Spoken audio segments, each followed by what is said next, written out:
Egg keema recipe ఎప్పుడైనా try చేశారా? చపాతీలోకి సూపర్గా ఉంటుంది, రైస్లో కూడా తినొచ్చు, చాలా బాగుంటుంది. Hi friends, welcome back to Nirosha's kitchen. ఎగ్స్తో ఎప్పుడూ ఒకేలా కాకుండా ఇలా ఒకసారి ట్రై చేసి చూడండి, చాలా బాగుంటుంది. లేట్ చేయకుండా రెసిపీ అయితే చూసేయండి. ముందుగా 4 ఎగ్స్ని తీసుకొని వాటర్ వేసుకొని వాటర్లో కొద్దిగా ఉప్పు వేసుకొని బాయిల్ చేసుకోవాలి. వీడియోలో చూపించిన విధంగా ఎగ్స్ని ఇలా తురుముకొని ఒక ప్లేట్లోకి తీసుకొని పక్కన పెట్టుకోవాలి.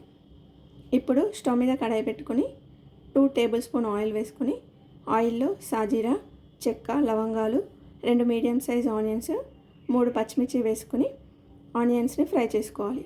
ఆనియన్స్ ఫ్రై అయినాక 1/2 టీ స్పూన్ ఉప్పు, కొద్దిగా పసుపు వేసుకోవాలి. ఇప్పుడు 2 మీడియం సైజ్ టమాటాలను కట్ చేసుకొని వేసుకోవాలి.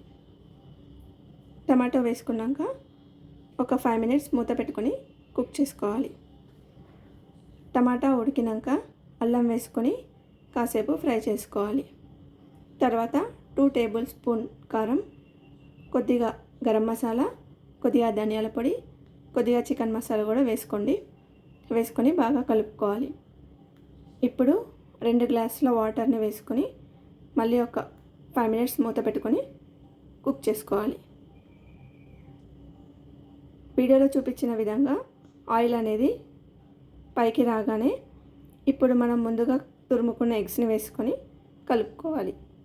ఇలా ఒక 2 మినిట్స్ కుక్ చేసుకోవాలి. లాస్ట్కి కొత్తిమీర వేసుకొని స్టవ్ ఆఫ్ చేసుకోవాలి.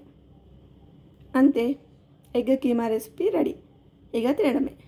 వీడియో నచ్చితే లైక్ చేయండి. మీరు కూడా ట్రై చేసి ఎలా వచ్చిందో కామెంట్ చేయండి. అలాగే మరిన్ని రెసిపీస్ కోసం నా ఛానల్ని సబ్స్క్రైబ్ చేసుకోండి. బాయ్ ఫ్రెండ్స్, మళ్ళీ కలుద్దాం.